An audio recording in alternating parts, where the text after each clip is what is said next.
Right, what's happening, people, and welcome back to the Joey Knight podcast. Now, at the end of this video, if you are not already, if you like the video, please hit the subscribe button and also click the bell so that you get a notification every time one of my videos goes up. Now, imagine my luck on Friday morning after I recorded what I thought was a really good video, albeit in pretty shit circumstances, because it looked like Caicedo was on his way to Liverpool.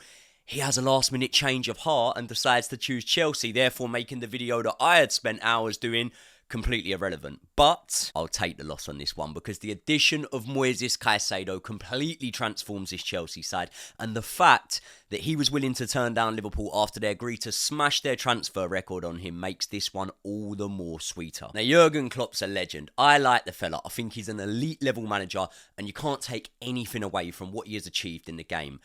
But he don't half-talk some shit. He literally said in a press conference a couple of weeks ago that no one can realistically believe that they can compete with Manchester City, and he was implying that it came down to the resources and the finances that Man City have in comparison to other teams. We saw that when Real Madrid came in for Jude Bellingham, straight away it was that no, Liverpool can't compete with that, we haven't got the finances to compete with that. And the way he goes on is as if he operates on a shoestring budget. And let's be honest, he doesn't. Liverpool just put £111 million on the table for Caicedo, only for him to turn them down. Caicedo's head was already in London. He binned off the approach from Liverpool. And I genuinely believe today, at some point, possibly half-time, we're going to see him unveiled on the pitch at Stamford Bridge. And this signing is huge because for me, when you look at the players that Chelsea have brought in so far in this transfer window, okay, I take away maybe the likes of Jackson and Nkunku out of this, but for the most part, I would say that the players we've brought in, as good as they look, are all what I would call ones for the future, yeah? So I'm not saying they won't get first team minutes, I'm not saying they won't get opportunities, and even potentially could break into that first team, but I would say that all of them are players that we need to nurture, we need to build.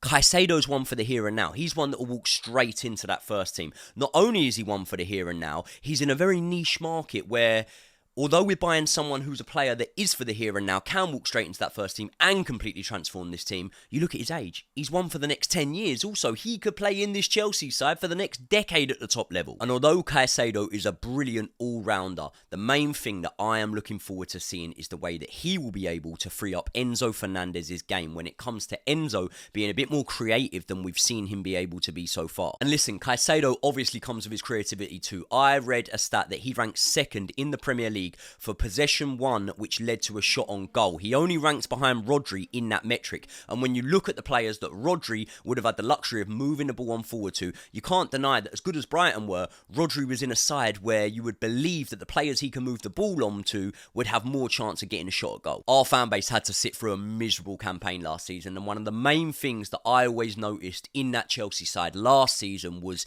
there was a distinct lack of intensity and energy. And now you look at this team that Pochettino and Todd Boehly are building, this side has energy to burn. The backline speaks for itself. The midfield two of Enzo and Caicedo must be one of the best in Europe. And then when you look at the players that they're going to be moving the ball onto, in the likes of Mudryk, Nkunku, Chukwuemeka, Ian Matson, Madueke, this team looks scary, doesn't it? It's funny because I was speaking to a friend of mine last night who's a West Ham fan, and he told me that I'm way too optimistic when it comes to my expectations of Chelsea. And the reference point he used was, he said, look at Man United and Arsenal and how long it took them to rebuild after they came out of their successful periods. And obviously the first thing I'd say to that is a perception, because, just because Chelsea had a bad season last year, we actually did have a bad season when we finished 10th before and went and won the league next season. So we didn't come out of our period of success then. But also, when you look at that sort of reference point there, when he's talked about Arsene Wenger leaving and Fergie leaving Man United,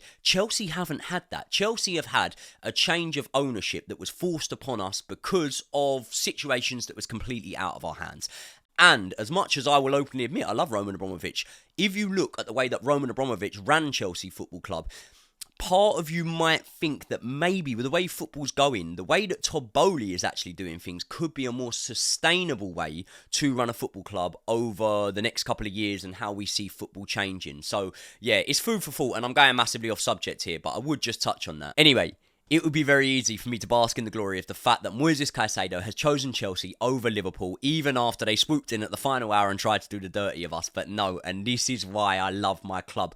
Not only have we got this Caicedo deal done, it now looks like we're very close to getting a deal done for Romeo Lavia. Now, anyone who's watched this transfer saga knows the only reason that Liverpool went in for Caicedo is because we put a bid in for Romeo Lavia, who has been their number one target all summer. And if we are to pull off the Romeo Lavia deal, as well as Caicedo, it is shithousery at its finest, and I absolutely love it. Now, I ain't really sure how this one works, because obviously Romeo Lavia is a central defensive midfield player, and all indications are that Poch is going to play a midfield 2 in that pivot. It's going to be Enzo, it's going to be Caicedo. However, with the injury to Nkunku, I look at it and I think, okay, we've already seen that when Chelsea attack, the formation does shift, and that becomes a midfield 3, so that could be a place for Romeo Lavia to squeeze in there. But look, it's a nice problem to have, and I'm sure that if we fork out 55 odd million on Romeo Lavia, he ain't going to sit on the bench, so Poch will work something out. But what I do know is this: if we get Caicedo and Lavia in, the sky's the limit for us. And I'm not saying that I think that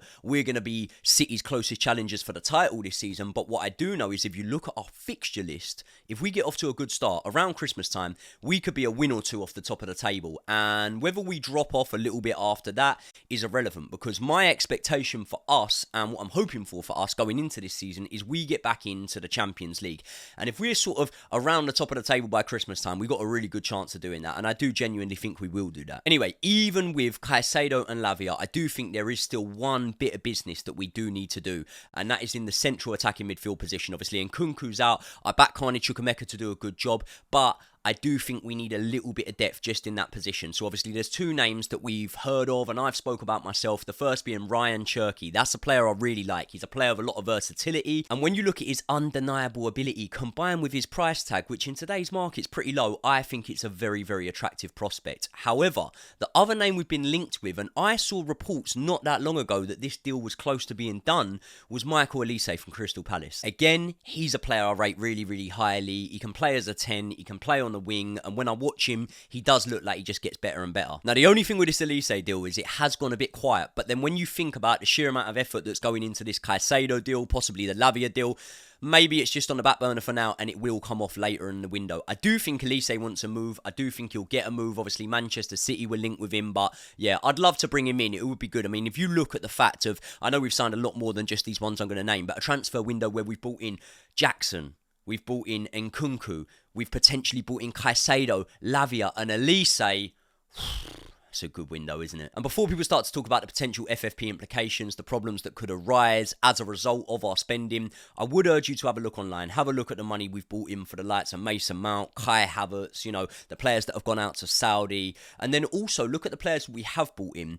And there's every indication to suggest that because of the age and the profile that these players that we brought in, if the manager can get them to gel and they do a good job, you know, we might not have to dip into our pockets all that often for the next 6, 7, 8 transfer windows, because we have built a team for the future. Yes, now it's down to Pochettino to get the best out of them and to get them playing well together, but, you know, they've all got sell-on value as well, and I back Poch to do a good job with these players. So, anyway, I'm rambling on a little bit here, but I did just want to get a video out for you today before I sit down later on, crack open a couple of cans, and watch Chelsea batter Liverpool at Stamford Bridge. I'm going to try and live stream the game so that you lot can watch along with me and see my reaction to the match as it goes out.